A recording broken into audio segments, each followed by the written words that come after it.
Summer వస్తుంది, ఇవేమో రోజు తాగొద్దని చెప్తుంది.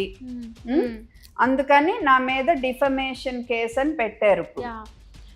డిఫమేషన్ కేసు కాదు, నోటీస్ పంపారు. అందులో ఏమన్నారు, అసలు నేనంట నా కమర్షియల్ బెనిఫిట్స్, డబ్బుల కోసం, వ్యూస్ కోసం నేను వాళ్ళని డిఫేమ్ చేస్తున్నా అంట. అది ఎంత తప్పు accusation.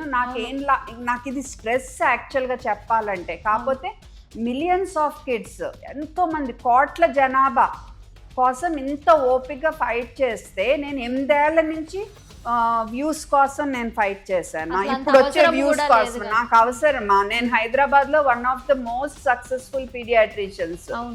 Okay, all who of Hyderabad నాకు చూపిస్తారు. నాకు అసలు అవసరం ఏంటి? సో ఇది పబ్లిక్ కోసం అది ఆ నిజాయితీ పబ్లిక్ తెలుసు. అందుకే నాకు ఇప్పుడు ఇంత సపోర్ట్ వచ్చింది.